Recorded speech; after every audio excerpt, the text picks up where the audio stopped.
Bang, satu track. Satu track. Aco. Oh, masih ingat ternyata nomornya. Selamat pagi, Sobat Satu Track. Dimanapun teman-teman berada. Masih sama Bang Aco, seperti biasa. Saya, Bang Lukas, produser. Dan kita bertiga lagi ya sama Devi sekarang. Karena Devi katanya dengar-dengar lagi free soalnya. Kemarin mengajukan diri. Mas, ikut ya? Ya, wis ikut lagi. Itu nggak dibales. Nggak usah dibalas, nggak penting itu. Langsung aja kan, nggak usah dibalas, langsung diseret aja sih. Iya. Oke. Bang, seperti biasa nggak sendirian ya kita. Iya tuh. Di depan kita ini udah ada mie nyemek ala Bangladesh rasa kari dari Indomie. Jadi mie nyemek Bangladesh ini tuh mie yang kuahnya nggak terlalu banyak tapi juga nggak terlalu dikit. Jadi pas buat kalian teman untuk nonton di rumah. Terus kalau untuk berbuka puasa, nanti kalau sudah makan makanan berat mungkin bisa disambi makan Indomie mie nyemek ala Bangladesh rasa kari. Jadi jangan lupa untuk stok karena kita juga nge-stok di sini. Ada berapa dus? Ada 4 Bang, total. Tuh ada 4. Langsung Di rumah juga aku stoknya Iya. buat sahur. Oh ya, katanya Bang Aco cocok buat sahur. Tuh. Soalnya mager. Iya. Mager masak langsung aja kan bisa cepet kan. Simple. Oke, Bang, ini karena ada Devi, ya kan. Devi tadi kayaknya ngusul sebelum podcast kita. Ngusul bahas apa ya hari ini? Langsung dia nyeletuk. Ban Marquez Gembos. Oke. Itu kayak langsung gitu. Ban Marquez Gembos itu kan adanya di race ya. Iya. Di hari Minggu. Ini ya, Sobat Track. Jadi kalau aku baca-baca sekilas nih, ini kasus seperti ini termasuk langka. Iya. Ini hampir serupa kayak kalau di musim lalu kita ingat rantainya Aco. Oh ya. Lepas putus kan. Kurang lebih kayak gitu. Nah, oke. Langsung aja karena tadi Devi penasaran kenapa Ban Marquez Gembos ya ini kan? langsung ngebahas di race-nya apa sprint langsung ban ke pos? Kita bahas ban Gembosnya karena jadi HL tuh. Oh siap. Jadi HL besar soalnya Ban Marquez Gembos ini. Ada apa dengan Ban Marquez? Ada apa dengan Ban Marquez? Oke. Gimana Bang? Jadi ini kalau dibilang kita juga telat ya podcast ini karena juga ada untungnya. Dalam 2 hari setelah Pascares, saya akhirnya menginvestigasi kenapa ban itu. Iya kan? Penasaran ternyata. Banyak orang investigasi soal ban kempos ya. Jadi kalau kita lihat Marquez ini, siapa sih yang ngikutin Marquez itu banyak sekali kan? Coba diperhatikan, Marquez itu adalah pembalap yang saya bilang itu pembalap yang pintar atau yang cerdik dalam memanfaatkan regulasi. Ini sih dari investigasinya Bang Aco aja. Kenapa itu bisa terjadi? Sebenarnya itu bukan bannya yang pecah atau kempos. Dia anginnya berkurang. Yang hancur kan peleknya. Kalau bannya enggak. Secara visual pada waktu saya nonton, itu bannya itu berkurang anginnya. Pelan-pelan. Jadi nggak langsung, kalau dia langsung hancur, dia langsung keseret itu pasti jatuh Marquez. Kalau habis pecah gitu, dia langsung. Berarti sebenarnya tuh udah sadar waktu anginnya agak berkurang gitu. Berkurang. Jadi tapi kan Marquez ini tetap selamat pada waktu kejadian itu, sempat bisa mengontrol si motornya. Nah kembali lagi, si Marquez ini adalah pembalap yang pinter mencari celah regulasi. Ingat. Iya kan? Kata kuncinya guys. Kalau dari investigasinya Bang Aco, itu entah ini praduga tak bersalah dulu ya. Dia mungkin saja main di tekanan angin. Ya kan? Main di tekanan angin karena tahunya di sprint aja kan dia, kalau dibilang kalau si BCC nggak jatuh aja, dia tuh nggak mungkin bisa di posisi yang itu kemarin di sprint. Nanti kita bahas sprintnya ya. Karena si Marquez ini tahu untuk kesulitannya di hari Minggu, mungkin dia punya strategi. Punya strategi yang itu tadi, mungkin dia memainkan di tekanan angin, tire pressure. Terbukti memang beberapa balapan sebelum-sebelumnya Marquez ini sering sekali di isu tire pressure, tapi dia bisa mengkondisikan itu. Pada waktu banyak kok beberapa balapannya dia kebetulan kemarin cuaca kondisinya si Mm-mm. Thailand di aspal itu menyentuh 50 lebih Ya, 50 Celcius suhu aspal. derajat ya. Hmm. Nah, dan kebetulan sekali si Marquez ini tidak berada di depan, adanya di belakang. Hmm. Otomatis temperaturnya menurun. Hmm. Iya. Kalau dia ada berada di depan, mungkin temperaturnya tinggi. Hmm. Mungkin tidak terjadi kejadian sampai pelah-peyang itu. Mm-mm. Karena ini kesusahan, di awal-awal sudah memang kelihatan. Oh. Nah, mungkin ini jadi strategi yang harus dibayar mahal sama Marquez. Akhirnya strateginya dia nggak berjalan. Hmm.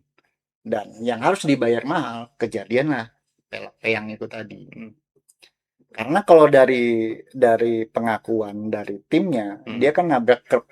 Ya, Tardosi kemarin ya, Iya. langsung ya. Saya rasa kerb itu nggak ngaruh. Materialnya MotoGP itu yang ada nempel di material apa di motor MotoGP itu bukan sembarangan loh. Hmm. Ya kan, peleknya aja sudah terbuat dari magnesium. Mm-mm. Karet bannya kok cuma nabrak klep aja sampai pecah ban, itu saya rasa sih kemungkinannya ya ada, tapi nggak segitu juga sampai kejadian. Makanya nih dugaannya Bang Aco dari hasil investigasi kemarin, mungkin saja si Marquez ini bisa memainkan tire pressure. Oke, dari masalah tire pressure akhirnya karena kerb mungkin ya. Ya karena Akhirnya. dia tidak bisa, biasanya kan si Marquez itu kan bisa mengendalikan tire pressure itu sewaktu dia pada posisi di depan. Pas temperatur tinggi, Oh, gitu. dia tiba-tiba mundur untuk supaya dapat angin. Oke. Menstabilkan, mengidealkan temperatur. Iya. Ya kan? Dia bisa inilah yang menjadi kelebihannya Marquez. Dia paham betul regulasi yang berlaku di MotoGP sekarang. Dan dia membuat celah-celah itu. Strateginya dia ya ada celah sedikit di regulasi, dia masukin di situ. Oke. Salah satunya di tire pressure ini. Mungkin dengan itu dia bisa itu tadi bisa juara, bisa menang ya kan. Dengan strategi-strategi atau celah-celah yang dibuat penyelenggara. Oke. Bukannya pembalap-pembalap lain nggak tahu regulasi yang ada, cuman kan itu terlalu beresiko. Nah, yang bisa kalau rendah kan kena penalti. Ya. Nah, yang bisa mengkondisikan itu, yang maksudnya yang selama ini pembalap yang saya lihat itu hanya Marquez. Mengambil celah regulasi itu tadi. Nah, kebetulan kemarin dia tidak posisi di depan, makanya untuk menstabilkan temperatur dia rada kesusahan karena posisinya ada di belakang. Akhirnya dia dapat angin segar terus kan. Temperaturnya turun. Dan itu akhirnya anginnya berkurang habis. Ya kan? Itu bannya nggak pecah. Kok secara visual saya lihat itu nggak pecah ban. Cuman mungkin karena tekanannya tidak optimal. Turun ya. Turun katakanlah turun. Terus habis itu juga ditambah lindas curb kan. Ya, mungkin ditambah itu lagi. Terus peleknya melayang. Ya, akhirnya ya itu. Bengkok, anginnya habis. Oke. Itu bannya nggak pecah. Kalau menurut saya secara visual, itu foto ada saya kirim di grup. Itu tidak pecah bannya. Karena itu juga kejadian sama adiknya. Di Ale. Yang akhirnya low side kan, jatuh juga. Mungkin ini strategi yang sama dipakai. Jadi dia langsung buat press release ya di depan karena katanya ninjak ke. Mungkin aja itu bisa jadi siasat supaya tidak diketahui strateginya dia ini.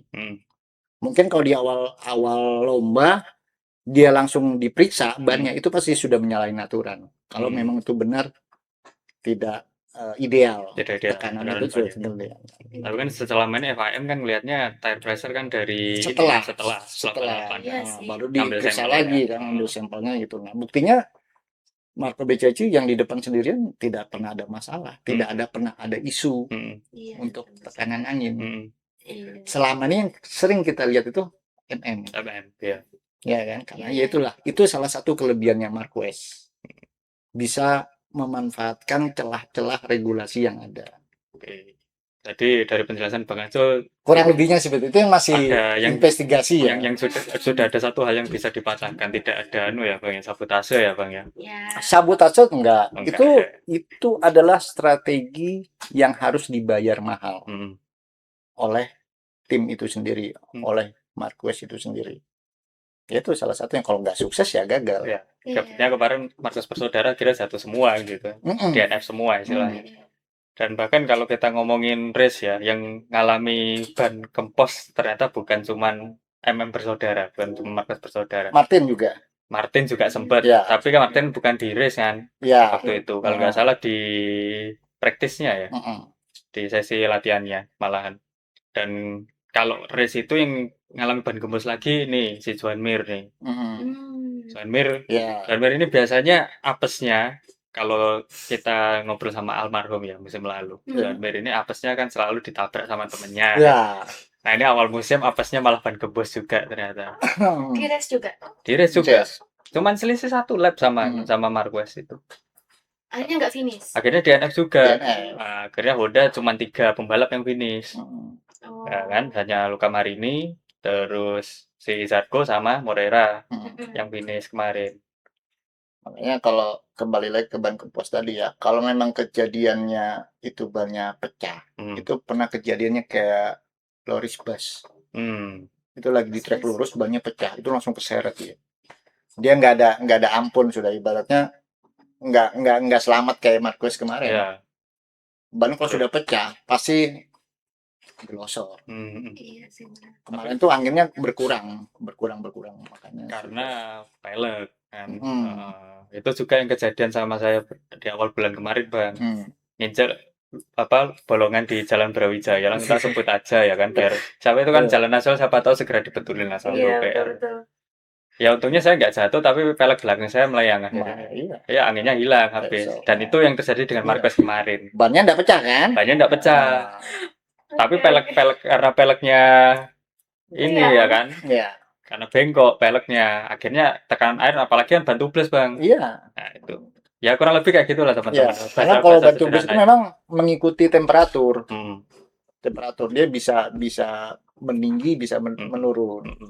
Tergantung temperatur. Dan ini pastinya dari kejadian kemarin bisa kita pastikan juga kejadiannya berbeda dengan waktu musim lalu, aku lupa sirkuitnya. Si Peko kan pernah kan ban gembos juga DNF. Pernah. Nah, tapi ban gembosnya kan karena mungkin nginjek sisa crash kalau nggak salah. Ya, partikel sisa habis crash mungkin belum bersih ya kan, kena sesuatu yang tajam di situ. Apalagi banyak MotoGP kan beda dengan ban motor jalanan ya, lebih lembut. Terus akhirnya DNF itu. Itu jadi sama Peko. Jadi agak sedikit berbeda dan kejadian itu, tapi kurang lebih ya sama, karena akhirnya kita simpulkan karena tekanan ban ya, Bang. Bukan disimpulkan, ini sih masih praduganya Bang Aco aja dari investigasi 2 hari. Tapi masuk akal loh Bang itu. Itu alasan paling masuk akal menurut. Karena kan kita dapat 2 hari, jeda 2 hari, ya saya investigasi aja kenapa kok bisa ini kejadian. Soalnya setahu kalau misalkan tekanan ban itu kuat, Bang, itu ketika bolak-balik nginjek curb itu harusnya dia tidak akan pengaruhi pelek. Curb itu fungsinya setahu saya itu batas aman. Batas amannya tikungan paling dalam buat si pembalap. Jadi kan yang nempel di curb itu kan ini dengkul. Kalau sudah melewati curb berarti racing lane-nya sudah berbeda. Karena itu curb itu fungsinya batas aman. Jadi pengingat lah. Kalau sudah ban nyentuh ke curb itu berarti racing lane-nya sudah nggak ideal. Harus segera masuk lah kan. Sudah segera masuk. Makanya itu ada fungsinya curb. Kalau curb itu gara-gara nginjak ban berarti berbahaya, berarti dihapus aja curb besok. Iya. Tapi toh buktinya dia buat safety kan, alat safety aja. Kan juga bentuknya kayak tangga, kayak anak tangga. Bergerigi. Iya, bergerigi tapi anak tangga. Turun dia, kayak turun. Jadi berarti ya waktu ngambil strategi itu dia sebenarnya udah paham ada resiko itu. Ada resiko kemungkinan untuk itu ya. Makanya dia harus di depan sebenarnya supaya bisa menaikkan temperatur. Tapi kan kemarin kan praktiknya kan di posisi 2. Tapi peluangnya untuk di depan nggak ada karena ya Aprilia kita lihat sendiri memang lagi gacor juga kan betul. Jadi kesempatan untuk di depan dia nggak ada kemarin. Tapi ini kan tahu kalau posisi dia ada di belakang kan ya. Tapi dia tetap memilih untuk ngambil strategi itu. Karena strategi itu memang dimulai dari awal. Oh gitu. Sebelum keluar garasi dia sudah kasih temperatur yang seperti Kan nggak mungkin tengah-tengah pengen anu terus Iya. habis itu ke Iya, pit iya, stop Jadi duluan, memang nggak sudah mungkin. strategi itu memang sudah disiapkan. Mm-mm. Karena juga dilihat dari temperatur cuaca. Hmm. Thailand kan kemarin panas ya. Panas Banget. Makanya mungkin dari situ gimana mensiasati supaya bisa ada berada di depan. Oh. Karena kalau dilihat dari tahun kemarin sebenarnya MM itu mulai dari pole, Mm-mm. sprint sampai race dia itu juara Hmm. tahun kemarin Iya, di iya. Thailand. Oh. Disapu bersih Iya. sama si MM. Kita Tahun sapu ini? bersih. Nah, tahun ini apa? Iya. Nah, kan keluarga besarnya Ducati kan termasuk anu juga ya, apes juga. Hmm. Karena kalau kita lihat di indukannya di pabrikan lah, di pabrikan MM DNF. Mm-mm. Ya. Peko nggak bisa maksimal lagi ya kan, nggak bisa diharapkan udah panas kemarin komentar Oh, di iya. live chat itu wah serami sekali. Terus kalau kita ngomongin ke adiknya ke Grace ini, Alex Keren. kondisinya sama crash DNF Iya. juga ya kan. Sementara penggantinya Firman Piro, Iya. nah Piro kan juga nggak bisa Cuma maksimal. cari data aja dia. Iya. Iya. Melengkapi data dia. Istilahnya pekan balapan yang apes buat Ducati kemarin. Ya. Tapi kalau kita lihat konsumernya Ducati, finishnya lumayan loh, sudah bisa 10 besar. VR46 Hmm. kalau kita lihat kemarin cukup bagus. Nah, dan bahkan mungkin di balapan pertama pembuka ini jadi istilahnya hal yang bagus buat Aprilia. Yes. Nah, ini sekalian Bang kita sambung. Karena kita sebenarnya kemarin janji ke teman-teman kan, kita Ya. mau bahas peta kekuatannya Aprilia dan Ducati. Tinggal dua sebenarnya utangnya. Nah, karena sudah melewati batas, ya cobalah kita bahas aja langsung pakai data kemarin Bang di Buriram. Peta persaingannya si Aprilia nih, menurut Bang Aco, melihat kemarin dari free practice sampai race di Buriram. Sampai ketahuan sampai pemenangnya. Seperti apa? Yang jelas ini sudah lanjutan tren positifnya Aprilia di akhir musim kemarin. Ya kan, berlanjut sampai di awal musim 2026. Ini tren lanjutan. Ibaratnya itu positif. Ya kan? Dan tidak hanya motornya yang upgrade, pembalapnya pun upgrade. Lihat sendiri Rahul. Iya. Ada Oi, Ogura, ya. ada Martin. Itu semua ada di 5 besar. Betul posisinya. Ya kan? Ya. Berarti selain upgrade si motornya, si pembalap juga terpacu lah, ibaratnya lebih baik lagi pastinya untuk tahun ini, khususnya pembalap Aprilia. Semangat banget kemarin. Nah, makanya kalau saya lihat kemarin race-nya sampai BCC itu sebenarnya mendominasi. Kalau dia juga pun nggak jatuh di sprint, dia juga nomor 1 pasti di situ. Saya yakin. Karena dilihat dari race pace-nya dia, mulai dari hari Jumat kita lihat tahun ini catatan waktunya Aprilia seperti apa. Jadi sebenarnya sih nggak ada yang suatu kebetulan ya. Kalau dilihat dari tren positifnya Aprilia sendiri, ya memang seperti itu adanya. Ya kan, kalau Ducati sendiri kenapa kalau dibilang hancur lebur? Di Thailand pembuka ini Ducati kalau dibilang hancur lebur. Kenapa saya bilang seperti itu? Padahal di tes pramusim bagus loh mereka. Bagus, hampir semua pembalap. Dan ini juga yang memutus rangkaian podium kan? Rangkaian podium selama 88 kali sejak podium. musim 2021. Itu Ducati selalu di podium. Belah kemarin tidak ada. Dan yang berhasil yang terbaik hanya di Gia, itu di nomor 6. Iya. Kemarin juga perlawanannya kalau kita lihat di Gia sepertinya juga agak ngoyo buat ngejar si Ogura ya, di posisi 5. Memang kan nggak kaget sebenarnya sih, nggak kaget karena tren positif itu Aprilia yang mendominasi di akhir tahun kemarin. Terus Aco yang sering deket, pokoknya bersaing terus kan di podium, jalur podium kan Aco. Jadi nggak kaget Aco bisa podium 1 di sprint, di race-nya podium 2 itu nggak kaget karena itu tren positif yang akhir tahun kemarin dibawa sampai ini masih berlanjut. Oke, aku lupa ngucapin selamat nih kepada Bang Aco karena adiknya akhirnya bisa di klasemen 1 jarang-jarang. Iya, itu juga jadi anu. Ini kemarin jadi omongan nggak sih KTM lewat Aco ini jadi pembalap pertama bukan ya? Pembalap pertama yang bisa nyentuh posisi 1 ya? Ya, di klasemen. Oke. Oh, iya. Berarti ada rekor nih. Rekornya khusus KTM. Khusus KTM. Kalau buat Aprilia sebenarnya ada rekor all time lap recordnya sudah dibabat sama BCC kemarin, keren tuh. Tapi wis Aprilia Keren ya. Iya. Meskipun di awal podcast kita tahun ini kita sempat komentar minim sponsor ya Bang. Iya. Ya kan memang Iya, kalau Devi lihat kan motornya kan seperti Iya. itu kan. Motor Aprilia kayak gitu, motornya si Trackhouse-nya juga kayak gitu gitu. Kalau kita bandingkan sponsor sama temen-temennya, apalagi Iya. sama Ducati lah, Iya. jomplang banget kan. Iya. Harusnya karena ini nanti langsung full gitu. Makanya Nanti dilihat aja nanti race berikutnya. Iya, Karena ini iya. kan masih race sirkuit baru. Hmm. Dilihat deh di situ. Iya, Apa? nambah nggak? Kalau kita lihat kan kemarin, tapi ini loh Bang, yang bikin keren ini. Kalau kita lihat layout sirkuitnya Chang nih, Chang Internasional tuh. Tuh kan kalau teman-teman lihat sekilas kan kayak tangan lagi gini nih Chang itu. Oh. Banyak lurusannya kan. Iya. Bahkan lurusan panjangnya itu sampai 1000 meter lebih. 1000 meter. Biasanya nih kalau kita berkaca di musim lalu, logikanya Ducati nih yang bagus. Yes. Tapi kemarin di lurusan panjang ternyata si KTM sama Aprilia. Iya. Nah, ini ada pertanyaan baru nih sebenarnya Bang. Apakah dengan kejadian ini sebenarnya motornya Ducati melemah? Iya sih. Kalau melemah enggak ya, karena kan mesinnya sudah di freezer ya. Mulai tahun kemarin kan memang di freeze gitu. Jadi bukan melemah karena ya kompetitornya yang upgrade. Kan gitu, yang mengejar. Tapi memang ini juga nggak bisa dijadikan kesimpulan final ya, karena ini kan baru awal, kita nggak bisa langsung melihat menyeluruh. Ya mungkin ya lagi Dewi Fortuna mungkin belum ke Ducati, karena pasti nanti ada upgrade Ducati selanjutnya lah, pastinya gitu. Cuman yang jelas untuk kompetitornya khususnya Aprilia dan ATM itu dia upgrade.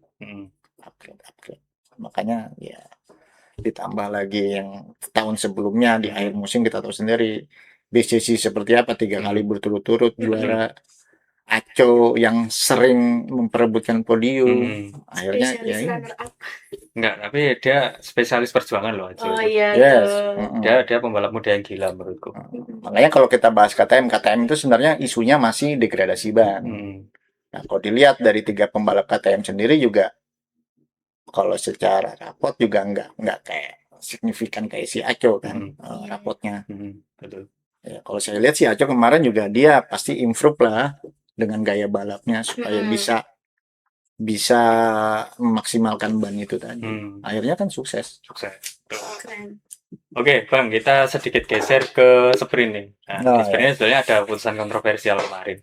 Yaitu di mana Red Stewart menurunkan posisinya Apa yang terjadi kemarin di sprint? Ya itu juga banyak perdebatan tuh sebenarnya. Banyak perdebatan. Nah, kalau saya ngelihat dari sudut pandang mana dulu nih. Kalau dari sudut pandangnya ya pasti nggak terima lah. Oke, benar. Begitu juga sebaliknya kan. Dari sudut pandangnya Aco juga nggak terima. Iya. Jadi di sini saya Aco pun nggak fair loh. Oh iya, gitu. Makanya kalau saya dari sudut pandangnya, anggap aja saya jadi tim stewardnya. Oke. Pantas nggak penalti itu? Kalau pantas, ini langsung saya rangkum, pantas. Karena itu sebenarnya pelanggaran. Tapi gini, pelanggaran itu sebenarnya secara lalu lintas, kan di balapan juga ada lalu lintas. Iya. Itu sebenarnya tidak penalti itu tidak melanggar lalu lintas. Itu masalah attitude, perilakunya Marquez yang dikasih penalti itu karena perilaku. Karena kalau dilihat dari kejadian itu 50-50. Pertama 50-50, 50-50. Ya kan? Kedua, Marquez itu tidak keluar jalur pada waktu itu hampir kontak atau tidak itu saya rasa sih nggak sempat kontak. Nah, makanya kenapa ada yang pelanggaran ini? Steward itu kan bermaksud supaya jangan terjadi kontak dulu baru ada pelanggaran. Ya kan? Paling tidak ini diminimalisir. Supaya tidak ada korban atau yang dirugikan lah. Makanya perilaku yang dikasih sanksi ini atas perilakunya Marquez yang dengan sengaja memblok pas jalurnya Aco. Jadi perilaku yang Istilahnya, disangsi itu perilaku, bukan lalu lintasnya si Marquez. Nah, menghalangi lah ya menghalangi. Hmm. Kan nggak boleh lah. Ya. Ya kita aja tiba-tiba menggok nggak pasang sen. Ya pasti seharusnya kena tilang. Ya, Seharusnya. tapi kan itu kan karena perilaku kita. Hmm. Iya kan, sebagai pengendara kenapa nggak pasang sen? Kan gitu. Ya kita cuman tetap diingatkan. Seharusnya kalau saya jadi steward itu sebenarnya balapan intens. Cuman di akhir itu kan kejadiannya itu di sisa 2 lap. Oh ya. Tikungan terakhir sebelum last lap itu kejadian block pass. Setelah last lap sampai di tikungan akhir keluar hasil investigasinya steward bahwa Marquez drop position, menyatakan itu tadi. Nah, menurut saya itu menghancurkan, mengacaukan saya sebagai penonton. Akhirnya kacau. Gara-gara penalti itu. Seharusnya kalau steward mau kasih penalti, race selanjutnya. Ya. Istilahnya di mungkin seperti di LLP ya, long lap kayak gitu. Iya, tapi sanksi itu jangan langsung di waktu itu. Sanksi itu di race selanjutnya. Iya, misalkan kan jadinya di sprint nih. Ya. Mungkin nanti di race-nya. Bisa atau di sprint di Brasilnya nanti di race selanjutnya. Intinya gitu. Supaya apa? Kita sebagai penonton itu tidak kacau. Akhirnya mulai awal intens balapannya kan set by set, salip-salip. Seru lah istilahnya. Di akhir kayak orang bingung. Kacau sendiri loh. Kenapa Marquez kasih jalan tiba-tiba kan bingung. Ini ada apa?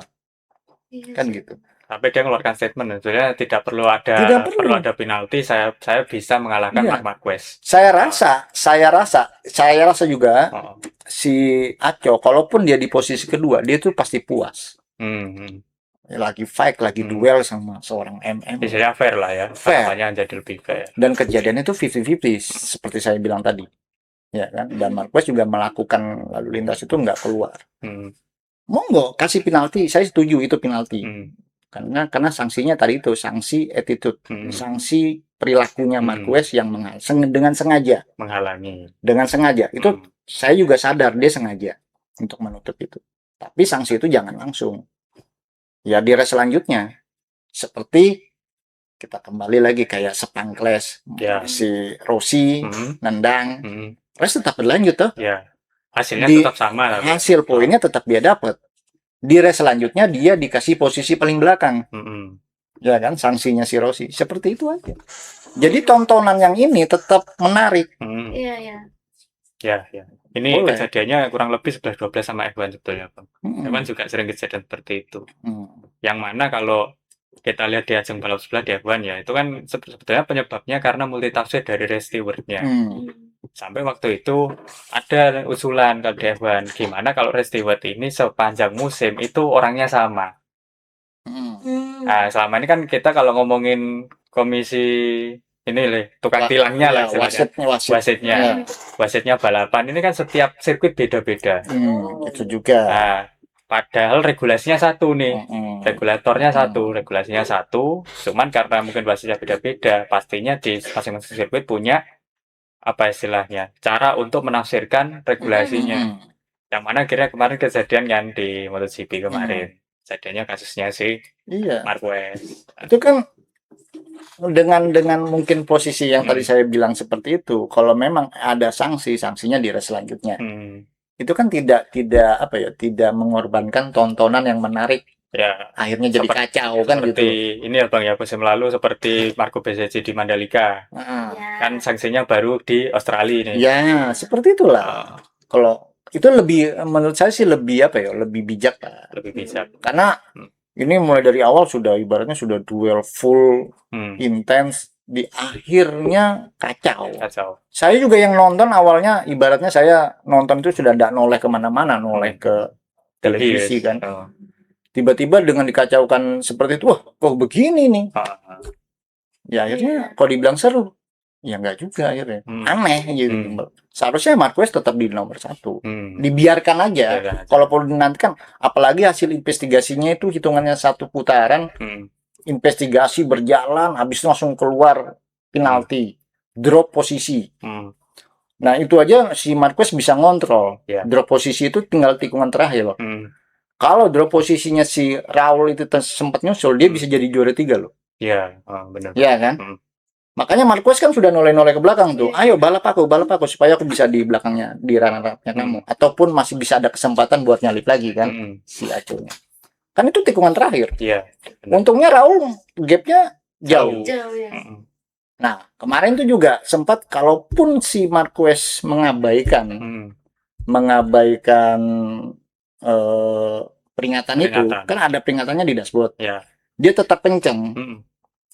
Itu sanksinya kan jadi 3 detik. Iya, benar. Ya kan? Tinggal hitung aja gap dari Aco-nya berapa.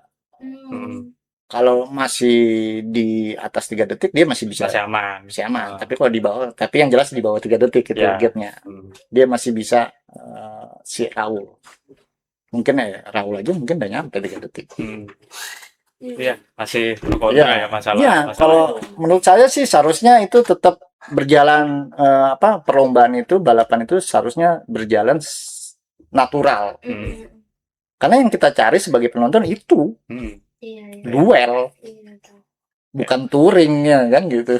Baru kalau udah selesai baru ada investigasi ulang. Ya kan? Silakan sanksinya diterapkan di balapan berikutnya. Iya, apalagi itu masalah, menurut saya itu masalah perilaku tadi. Dia bukan melanggar kontak, jatuh, ya kan? Ataupun dia memang mengeluar dan dia posisi masih di jalur kok, Marquez. Ya kan gitu. Nanti race selanjutnya mau dikasih long lap mau dikasih turun peringkat, itu tergantung apa yang dia perbuat. Atau mungkin paling berat ya balapan dari paling belakang. Ya kayak Rossi waktu. Tapi kan nendang dengan ibaratnya kan bahasanya kan nendang dengan sengaja sampai jatuh, sampai crash. Itu kan rugi kan gitu. Yap, itu tadi sedikit dari kurang lebihnya seperti itu. Iya kan? Yang jadi sorotan akhir pekan kemarin nih, Bang.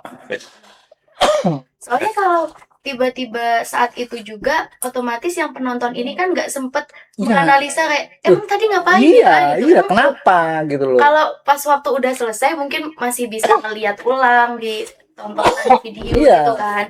Jadi lebih kayak make sense. Kalau ini mungkin lah emang tadi kayak gitu ya gitu. Itu balapan seru loh. Momen-momen itu susah didapat. Betul. Akhirnya dikacaukan dengan keputusan steward yang nggak hampir 1 menit. Dia investigasi langsung kasih penalti secepat itu kan gitu. Ibaratnya kalau di bola dulu ada gol tangan Tuhan. Kalau kemarin tuh kemenangannya ada di tangan steward. Iya. Ibaratnya kayak gitu. Iya. Akhirnya kayaknya Aco kemarin juga selebrasinya akhirnya. Akhirnya kayak puas gitu. Namanya pembalap kan aku pengen duel yang bener-bener ayo fight, duel, bukan kemenangan seperti ini yang dia mau. Yang tiba-tiba drop position ya. Oke, dari ajang MotoGP kurang lebih itu Bang. Karena kalau kita lihat tim lain sepertinya tidak ada yang terlalu menonjol. Tapi kita perlu kasih apresiasi sedikit buat para rukinya MotoGP di musim ini. Karena sudah maksimal kemarin. Maksimal. Kalau kita lihat di race saja Morera di posisi yang udah dibilang bagus lah buat pemula. Bagus banget. 15 besar. Kalau kita total kemarin itu di race Honda itu 15 besar masuk. Paling bawah memang Morera di posisi 13 kan di Peter Tin kemarin. Nah, ini yang masih jadi PR nih ya Yamaha-nya nih. Yamaha itu dia lagi berkutat sama keseimbangan pembalap dan motor. Belum bisa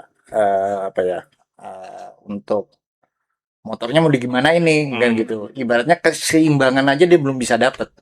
Cocoknya pembalap dengan motor itu belum bisa ketemu. Feelingnya aja belum bisa ketemu. Apalagi dia mau upgrade yang lainnya gitu.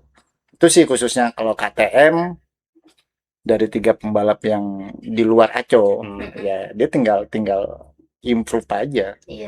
Seharusnya Aco aja bisa kok kan gitu.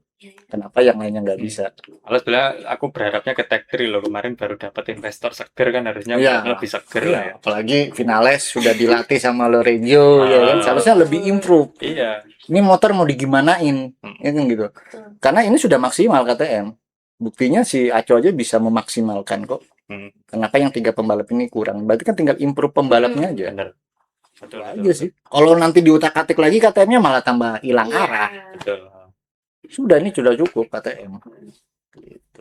Ya kalau bahas yang crash-nya Alex itu juga sama alasannya. Alasannya kalau kemarin itu kan ya itu tadi, kalau yang crash-nya Alex itu kan dia terjadinya di race. Di Ya. UTS. Katanya ya pecah juga bannya. Soalnya kebetulan kan Alex waktu itu lagi nikung akhirnya jatuh.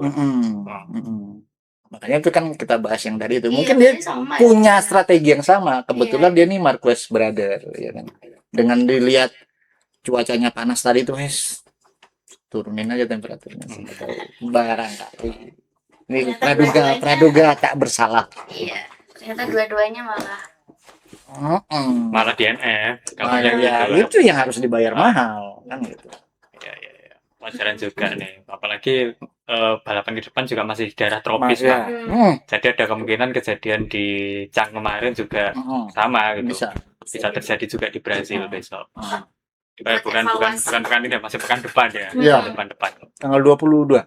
Masih Pekan pekan depan. ini Lebaran. F1. Ya, pekan ini buat teman-teman penggemar ajang balap apapun lah ya, langsung aja merapat ke Australia, ke Albert Park ya kan, di Melbourne, di tengah kota Melbourne yang sempat kita bahas kemarin ya kan, sebagai penggantinya Phillip Island ya kan, ternyata digeser ke Adelaide kan, ke negara bagian Australia Selatan. Ya, musim ini F1 yang akan bermain. Kita lihat saja regulasi baru kalau di F1. Istilahnya teman-teman yang sobat satu track yang ingin lihat ya apa sih balapan ketika regulasi baru diterapkan, lihat aja F1 musim ini. Karena baru musim ini F1 menerapkan regulasi 50-50, 50 combustion, 50 baterai istilahnya. Kita lihat nih kira-kira seperti apa, pabrikan mana yang dominasi kan, itu. Dan ini juga bisa mungkin jadi cerminan buat ajang MotoGP di musim depan. Iya. Karena musim depan kan MotoGP juga ganti regulasi nih. Semua kembali ke fitrah istilahnya.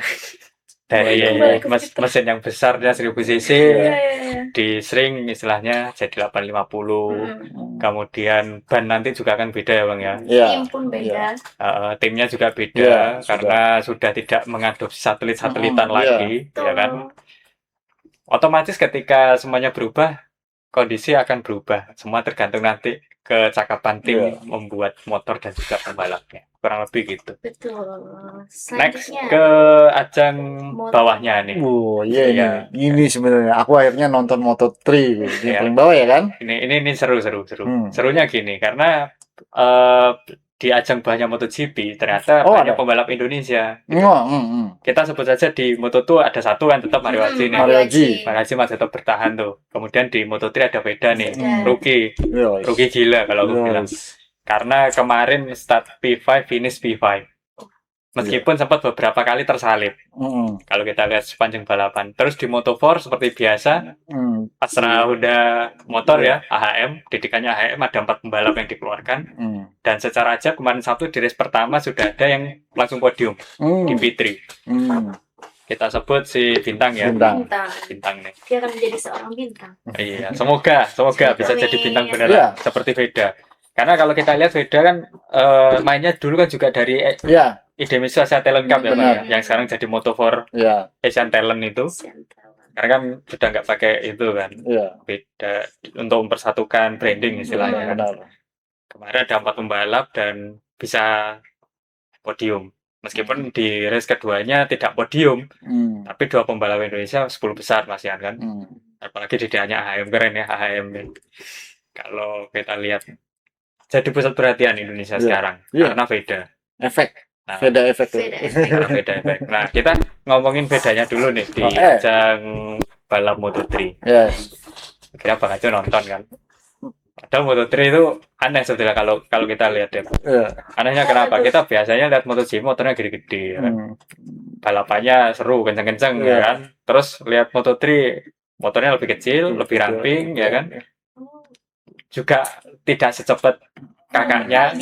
Langsung sih. Maksudnya lihat aja karena itu satu rentetan pasti. Harusnya nonton beda itu rame. Nonton aja. langsung jadi misal hari Jumat kan biasanya start ya Jumat Sabtu Minggu lihat aja rentetan mulai paling awal biasanya Moto3 dulu ya Bang ya. Oh itu dalam itu kan satu sirkuit yang sama. Satu sirkuit yang sama biasanya seperti itu. Kalau pas Moto3 ada jadwal, kan pas Moto3 ada jadwal lihat aja kayak kemarin nih kemarin di Chang kan kebetulan kan semuanya ada jadwal tuh. Iya. Bahkan sampai Moto4-nya kan main juga. Iya. Jadi mulai Moto4, Moto3, Moto2, MotoGP ada semua di situ. Paket lengkap udah nonton. Karena kebetulan ada di Asia. Makanya betul, di Moto4-nya Asia. langsung diikutkan juga itu. Kita lihat itu juga Bang. Analisis sederhana soal Veda nih. Gimana? Veda kalau kita lihat, waduh, no comment mas. Ya, ini untuk calon rookie, calon kayaknya ya. Calon bintang. Karena dari tontonan kemarin kita lihat sendiri ya, Honda dan KTM itu sebenarnya kalau bisa dibilang motor yang berbeda. Secara statistik KTM lebih unggul. Secara statistik.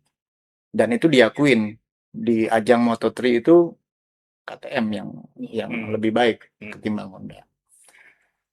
Kalau saya ke Veda ini, kita nggak bisa bilang lebih banyak sebenarnya kan. Menurut saya Veda ini kan Rocky, benar ya kan. Saya bisa hanya menyampaikan buat orang-orang terdekatnya Veda atau fans-fansnya Ega ini, Veda ini akhirnya banyak ini fanbase-nya tambah banyak pastinya. Aku jadi fansnya. Pasti banyak. Itu jangan dulu menaruh target tinggi, tetap membumi, ya kan, ekspektasinya biar nggak terlalu, ya kan, biarkan Veda Ega ini tumbuh kembang dengan bakatnya, ya kan, biar dia banyak seri-seri yang dia lewati, banyak duel-duel, ya kan, karena saya yakin Veda ini dengan umurnya masih 17, Iya. Ya kan? Setahun 2 tahun paling telat-telatnya dia 2028. Itu sudah ada di Moto2 prediksinya Bang Aco. Paling cepat tahun depan bisa di Moto2. Iya. Kalau performanya bagus sepanjang musim ini. Setelah telatnya. Nah, sekarang tinggal sponsor atau yang support ataupun apa ya? Pemangku yang ibaratnya punya apa ya, support lebih lah buat si Vega ini, fasilitasi aja Vega, ya kan, benar-benar disupport, jangan hanya doa, ya kan, kan cukup kita aja yang berdoa, ya kan. Jadi kan kita orang jauh, Pak. Iya, benar-benar kayak kasih jaminan, maksud saya itu kasih jaminan mungkin dari Vedanya sendiri, ya kan. Sekarang kayak kita lihat Idemitsu sudah nggak ada di MotoGP loh. Benar. Ya kan. Idemitsu sampai di Moto2. Berarti kan jaminannya Veda kalau selama masih di bawah Honda Asia Team, dia itu sampai di Moto2 sudah terjamin. Tinggal rapotnya aja. Yeah. Nah, untuk menuju ke MotoGP, nah ini tinggal mungkin bisa jadi kayak dulu ada namanya Petronas, itu akhirnya dia masuk ke mensponsori di MotoGP, akhirnya dia ngambil pembalap Malaysia Hafiz Sarin, kan sempat di MotoGP itu. Nah begitu juga Veda, tinggal siapa yang bisa berani memfasilitasi dia sampai ke MotoGP. Apakah kita punya Enduro? Enduro ini, ya kan.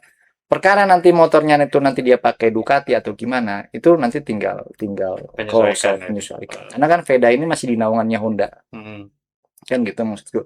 Intinya Veda ini ibaratnya dikasih jaminan lah, atau fasilitas lebih. Karena anak ini kelihatan nih. Jadi kalau nggak didukung secara full, secara penuh, sia-sia bakatnya nih akhirnya takutnya nggak terrealisasi akhirnya. Apalagi kalau kita lihat kan Veda ini termasuk salah satu pembalap alami, yang promosinya alami. Kalau dilihat kemarin saya race-nya dia itu benar-benar bisa mengontrol jalannya balapan, mental, ya kan. Dia nggak takut sama pembalap-pembalap yang sudah 2 tahun lebih dulu menjalani 2 tahun lebih dulu di Moto3. Dia ini baru Rocky. Jadi kan targetnya kita nggak bisa tinggi-tinggi sama dia. Ya namanya pemula lah. Seperti halnya pemula seperti apa. Dia berada di 10 besar itu sudah hal yang Justru yang kelihatan pemula, bener-bener pemula malah rekan setimnya, Bang. Nah, Ya, Zain si Mithani. Mintani. Heeh. Jadi itu aja pesan-pesan dari kita, dari saya pribadi ya, tinggal memfasilitasi jaminan Veda ini nanti ke depannya jenjang karirnya dia di mana. Apa kalau misalnya dia masuk enduro ada di bawah naungannya 46, ya kan? Ya mungkin dia bisa masuk ke Padepokan dulu ya kan, agar dia bisa dapat slot. Intinya punya ruang di Iya. MotoGP-nya. Atau nanti enduro buat klausul aja, seperti Idemitsu kemarin. Ya, harus ada misalkan pembalap Indonesia yang Pembalap nanti Indonesia. dimainkan sana. Iya. Iya, Toh kita jadi sponsor utama kok enduro. Iya. Iya kan punya BUMN kan. Iya. Iya. Bisa aja loh. Kalau ini betul-betul didukung loh ya. Iya. Salah satu slotnya VR46 kasih orang Indonesia. Salah satu aja, dosa dulunya. Kan kamu sudah jadi sponsor saya. Apa saya sudah sponsorin kamu? Oh nggak bisa kata 46, kamu harus ikut Padepokan saya. Ya gimana dengan Vedanya? Mau enggak kan? Iya. Tinggal seperti itu aja. Tapi seenggaknya ada jaminan lah. Ada jaminan mutunya. Ya kan punya sponsor enduro, punya kita sendiri, pembalapnya dari kita sendiri. Dan perlu diingat, Liberty jangan menghilangkan pembalap Asia. Benar. Ya kan? Jangan sirkuitnya aja di Asia, pembalapnya nggak ada, kasihan kan nanti Liberty. Karena viewernya penonton tuh yang adanya di kemarin ada berapa penontonnya? 228.228. Gila nggak? Bagus angkanya. Bagus kan? Nah, 228. Iya. Bener ya? Betul. Itu di Asia. Makanya kalau semakin banyaknya pembalap atau sirkuit di Asia, tambah gila. Makanya Liberty itu harus bisa memikirkan lagi buat viewer atau penggemarnya yang ada di Asia. Terutama kalau ajang balap motor sepertinya yang potensial Asia Timur dan Asia Tenggara, Bang. Yes. Kalau kita lihat kan. Kalau kita sebut hampir banyak kok negara di Asia yang sudah punya sirkuit. Iya. Karena ya pengguna roda duanya kan cukup tinggi gitu. Cukup tinggi. Iya. Udah nggak cukup, tinggi. Tinggi lagi sudah. Tinggi banget. Sudah nggak cukup, udah tinggi, Pak. Tahu sendiri kan? Iya. Makanya Liberty harus bisa memikirkan itu juga, paling tidak cawe-cawe ini bagaimana ini potensi pembalap Asia. Banyak. Jangan kayak kemarin akhirnya Idemitsu nggak ada. Itu juga sangat disayangkan. Akhirnya kan si pembalap Asia ini ya mau kemana ini? Ya syukur-syukur ada tim besar yang langsung ngerekrut kayak Oyo Gura kemarin langsung di track. Bener. Syukur-syukur. Karena kalau kita lihat potensi balap di Asia masih tinggi banget. Sekali. Kalau kita sebut ya kita nafikan Timur Tengah lah. Kalau Timur Tengah pasti. Iya. Timur Tengah sudah pasti karena di situ gudangnya motorsport memang. Tapi yang istilahnya di emerging marketnya kan masih banyak. Kita sebut negara kita sendiri Indonesia, Malaysia tetangga kita. Terus di kemarin di Thailand ya, di Thailand juga agak ke utara sedikit. Kita sebut saja China sebenarnya bisa. Terus Jepang, kan? Makanya nih tahun ini kita harus ke Mandalika nonton Veda Ega. Oke. Biar tambah rame Mandalikanya. Berangkat. Iya kan? Gitu, Pak. Benar. Oke, Bang, geser dikit ke ajang Moto2 kemarin. Moto2 sebetulnya ada pertanyaan sebetulnya. Dari beberapa penggemar, mungkin penggemar baru ya, yang menanyakan kenapa kemarin Mario Aji setelah istilahnya crash ya, jatuh, tidak diperkenankan untuk ikut lagi balapan, padahal balapannya kan restart tuh setelah red flag. Apa yang membuat Bang? Ya kemarin tuh dia langsung DNF, statusnya dia DNF, tidak bisa melanjutkan sebelum kejadiannya David Alonso yang itu crash horror. Iya. Sampai sempat kelindas, tapi nggak nyerempet atau gimana gitu. Makanya setelah jadi itu dulu kejadian, dia tidak melanjutkan. Akhirnya habis itu setelah itu kejadian red flagnya David Alonso. Kenapa nggak bisa ya? Karena tadi itu dia statusnya sudah DNF. Kalau pada waktu dia masih berusaha atau masih bisa lanjut sebelum kejadian red flag, itu dia bisa lanjut restart ulang. Ikut balapan lagi ya. Oh ya motor cadangannya masih ada. Masih ada kan sempat 2 kali tuh red flag. Berarti sempat ikut crash. Enggak ya? Si siapa? Si Si Mario. Mario. Enggak, karena dia sebelum red flag itu dia sudah jatuh duluan. Oh, dia jatuh sendiri. Jatuh sendiri, jatuh duluan, dan itu dia tidak lanjut, Oh, sudah gitu. DNF, Baru ya ada kan? red flagnya. Baru terjadi. kejadian si David Alonso. Iya. Nah, yang hampir kelindes itu Hmm. red flag lah. Seharusnya kan dia masih ada kesempatan, tapi Oh, statusnya sebelum iya. terjadinya red flag itu dia sudah Oh, DNF. iya. Gitu. Tapi bagus ya kemarin. Kalau kita lihat baru aja juga start dari 10 besar, Mm-mm. cukup bagus lah untuk ya membanggakan kita juga. Iya. Karena bisa tembus 10 besar tuh ya. Cuman mungkin kemarin karena lagi hari apes nggak ada di kalender. Iya, ya itu juga salah satunya Veda efek si Mario Aji, karena dia harus bisa lebih bagus, Hmm. lebih baik. Harus lebih terpacu lah. Bang. Iya, karena sudah ada Veda Ega Hmm. sebagai suksesor ini. Hmm. Ini kan tinggal nunggu waktu aja. Hmm. Veda Ega juga untuk menuju podium juga saya kira tinggal nunggu waktu aja kok. Nggak tahu di sirkuit mana. Hmm. Dekat kalau dia sudah hampir. Ya, kita memang sih nggak bisa melihat satu ini ya. Hmm. Tapi kalau dilihat dari gaya balapnya Veda kemarin itu waduh. Asli kalem banget. Hmm. Padahal sebetulnya teman apa? Bersih. Kalau kita bandingkan teman setim aja bang sama si Zen. Zen itu Iya. sebetulnya kan rival di Iya. RBRC di Hmm. musim lalu. Mm-mm. Kalau kita lihat secara statistik, Zen ini lebih unggul seharusnya. Seharusnya. Iya. Seharusnya lebih unggul. Itu aja yang kemarin yang juara RC apa? RBRC. RBC si Si Uriarte. Uriarte Uriarte. dari Spanyol. Hmm. Itu kan dia dapat 7 kemarin. Ah, malah di P7 dia. Padahal ini istilahnya mereka juga musuhnya juga nggak jauh beda sebenarnya. Ya kalau dilihat kemarin Veda Eda itu dia ngefake-nya sama si ini loh, sama adiknya Raul Fernandez. Oh Adrian iya, Adrian Fernandez. Ah, benar. Adrian itu dia sudah lebih dulu di Moto3, sudah ada 2 tahun. Ya, senior. Tahun kedua Adrian sudah itu. senior. Bisa ngefake. Seharusnya kan pengalamannya dia lebih tinggi si Adrian. Hmm.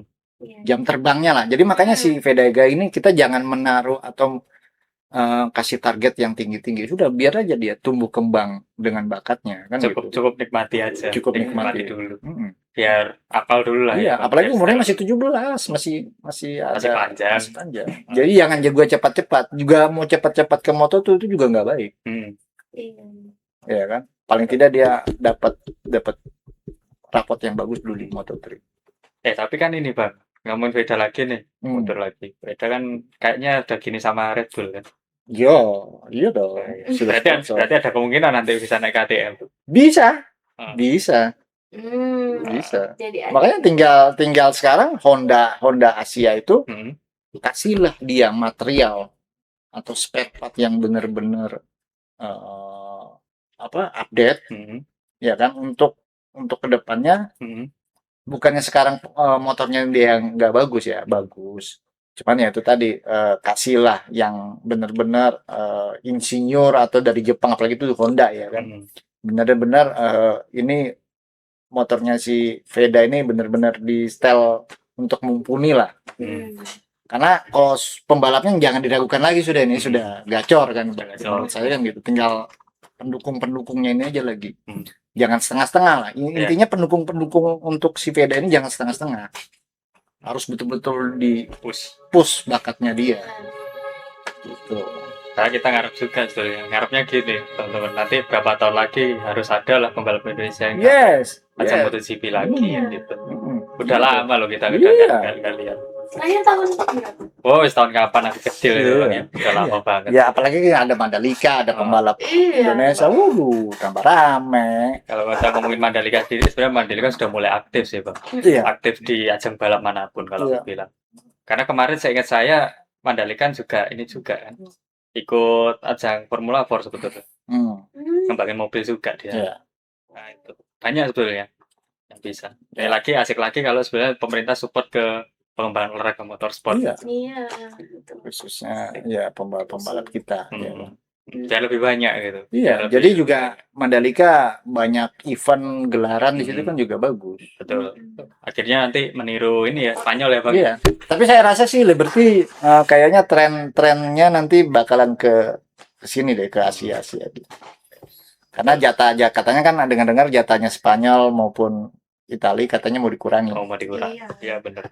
Pemerataan viewer biar ini kan katanya kan memang kan anunya dia kan supaya global, Hmm. Iya. Berarti ya harus- kan? Namanya aja internasional Iya, ya, Bang ya. pendekatannya secara global. Jadi nggak harus Spanyolnya lebih banyak, Italinya harus pemerataan supaya lebih global. Benar, benar, benar. Oke.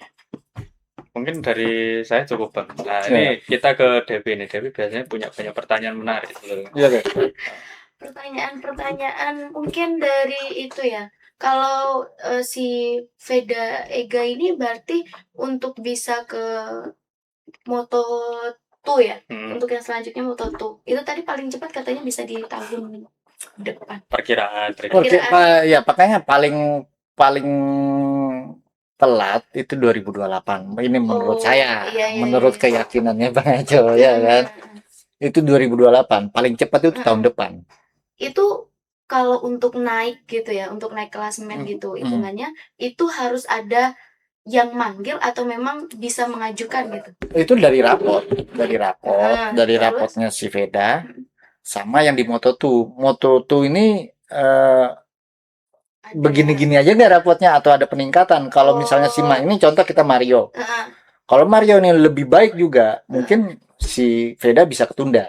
Oh gitu. Tapi kalau Mario ini jeblok, Veda bisa dipromosikan. Marionya bisa tetap stay Ya atau? bisa ke Super Sport, bisa ke mana aja. Oh gitu. Berarti Atau ada pertukaran iya gitu bisa, ya? iya bisa ke kejuaraan yang lain bisa. Karena ini kan regenerasi kan terus.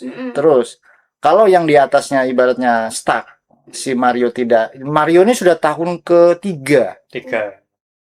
Ya kan, tahun ketiga di Moto2. Dan sampai sekarang rapotnya belum bisa dikatakan bagus ya kan si Mario. Nah, kalau dia rapotnya dia tidak berubah, makanya ini kan si Veda efek saya bilang. Dengan adanya Veda yang sedikit bukan sedikit yang pasti menjadi suksesor si Mario harus bisa berbenah. Iya sih. Kalau nggak mau dia dilengsarkan sama Veda. Tapi kalau dia bagus, mungkin Veda masih bisa ditahan untuk tahun kedua, bahkan bisa tahun ketiga. Selagi Mario gacor ya. Mario ini itu apa namanya, pakai motor apa? Honda juga sama Honda Asia. juga. Jadi Asia tim Honda tim ini ada di Moto3 dan Moto2. Jadi jenjangnya sudah jelas kan? Iya sih. Si jaminannya sudah sampai Moto2 kan ada. Nah, untuk di MotoGP-nya belum ada karena kemarin Idemitsu cabut. Seharusnya jaminan itu sama yang MotoGP. Idemitsu itu dari Honda juga. Dari Honda Asia. Iya. Jadi khusus pembalap Asia. Oh gitu. Tapi ternyata di tahun ini si Idemitsu-nya keluar. Udah keluar. Makanya yang memfasilitasi seharusnya ya itu tadi enduro saya bilang. Iya. Atau KTM ya, Bang ya. Atau KTM. Pokoknya intinya si Veda itu dikasih jaminan lah. Dikasih jaminan, dikasih fasilitas supaya dia tidak memikirkan hal-hal yang seperti itu. Jadi dia fokus untuk udah balapan aja, kembangkan aja bakat. Duel-duel aja, sering-sering aja, jam terbangnya ditingkati. Nanti itu kebentuk-bentuk sendiri. Di Moto2 udah berapa lama sih? Si Veda kan masih di Moto3. Oh iya, Moto3. Berapa? Mario ini baru tahun ini. Oh, baru tahun ini. Kan kemarin kita ngomong-ngomong dia kan masih di RBRC, masih di Red Bull MotoGP. Iya. Kan? Ini yang jenjang. Gitu. Veda itu kalau dibilang wah keren ya, mulai dari regional ya Bang ya, regional, nasional, internasional. Bahkan kalau ajang internasional pertamanya kan dia di Idemitsu Asian Talent kan. Ya itu Idemitsu. Atau sekarang jadi Moto2 itu. Gitu. Mainnya di situ. Makanya udah jangan terlalu banyak menaruh ekspektasi yang terlalu tinggi ke Veda. Udah biarin aja. Gitu ya. Jangan. Iya. Jadi biar dia berkembang. Karena kalau ini motor didukung aja pokoknya. Dukung, kasih dia fasilitas, kasih dia jaminan. Udah, jadi kok. Saya yakin. Gitu. Kalau geser ke MotoGP nih ya Bang Aco. Kira-kira kalau untuk nextnya MM bisa balik untuk itu performanya on fire lagi. Prediksi. Iya. Prediksi. Bisa dong. Seorang Marquez kok. Itu pembalap yang tadi saya bilang di awal. Itu pembalap yang saya bilang dia pintar, cerdik, ya kan. bisa memanfaatkan celah itu Marquez. Dan itu nggak semua pembalap seperti Marquez. Tapi Salah satunya Marquez. itu ya Bukan BCC salah satu, mungkin sudah Marquez aja. Tapi tetap BCC kayaknya juga bakal jadi itu. Iya, jadi yang jelas jadi pesaing utamanya Pesaing BCC utamanya. karena itu tren positif yang di tahun-tahun sebelum tahun itu sebelumnya. di bawah sampai tahun ini. Dan itu tahun ini ya rame, pastinya rame. Kan soalnya Marquez, baru. iya kan, Marquez harus ngelawan yang lebih muda lagi. Marquez versus Kenzie ya sekarang. Iya. Masa Genzi? Kenzie, BCC itu seumuran saya. Iya. Oh Genzi ya. BCC itu Martin. Iya, Martin ya. Banyak Tapi kok itu nggak Genzi? Milan itu tua itu udah Iya. paling tua di sirkuit. 32 dia. Paling tua di sirkuit kok dia. Ya. Itu sih Mas pertanyaan ringan. Yang agak berat nggak apa-apa kok. Nggak dilarang. Oke, Sobat Satu Track, itu tadi sedikit obrolan kita udah sedikit, itu banyak, udah kemana-mana. Itu udah kita rangkum ya Bang, ya utang kita udah lunas lah ya. Iya, itu tadi. Soal peta persaingan tadi kan sudah kita singgung sedikit. Dan memang dua grup memang sengaja kita sembunyikan karena memang seseru itu. Iya. Tinggal kita lihat nanti di balapan-balapan berikutnya seperti apa. Apalagi di balapan 2 pekan lagi ini kan sirkuitnya baru, istilahnya. Ya, data kan masih ibaratnya data baru pastilah. Datanya data baru. Karena terakhir itu 87, tahun 87. Nah, itu aku belum lahir. Sudah hilang data itu ibaratnya data-data, apalagi motor yang sekarang. Dan pasti udah nggak relevan Bang. Iya, apalagi dengan motor yang sekarang kan nggak mungkin pakai data yang tahun 87 ya kan gitu. Iya. Patut untuk dinantikan. Iya. Kayaknya aku masih belum ada apa-apa. Iya, itu pertanyaan malah gini, Dep, itu bapak sama ibu kemana atau gitu? Bukan Devi di mana? Yang jelas Om Gigi nggak tidur ini. Udah kepikiran Sudah itu. kepikiran. Pasti Om Gigi udah pengen sama Bapak Tardosi ini. Iya. Ayo, dibetulin lagi nih anunya. Harus bagus. Musim depan, di balapan ke depan itu. Karena benar-benar baru, dan ini juga ajang pembuktian juga buat Diogo Moreira karena salah satu yang berhasil di MotoGP sekarang yang kebetulan kok di balapan seri kedua gitu di rumahnya.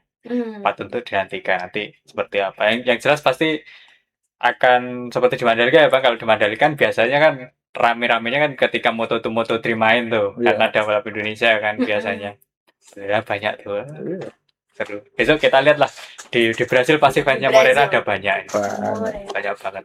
Moreira aja yang dari Brasil. Iya.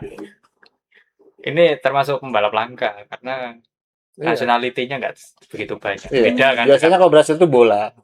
Iya. Beda dengan Spanyol dan Italia kan. Oh iya itu. Aduh. Kalau di MotoGP aja orang Spanyol ada berapa kemarin kita sensus? Banyak ya. Banyak kok. Lupa aku. Banyak. Itu kalau digabung dua negara itu ada belasan mungkin. Iya, makanya itu harus pemerataan. Ya bukannya menghalangi talent ya atau bakatnya pembalap, enggak. Tapi kan ini juga katanya global tadi. Iya, betul. Jadinya biar nggak terfokus di Spanyol dan Italia, Bang. Iya. Nah, di Asia harus ada. Pun nanti di Amerika Latin juga harus ada. Harus bisa pemerataan.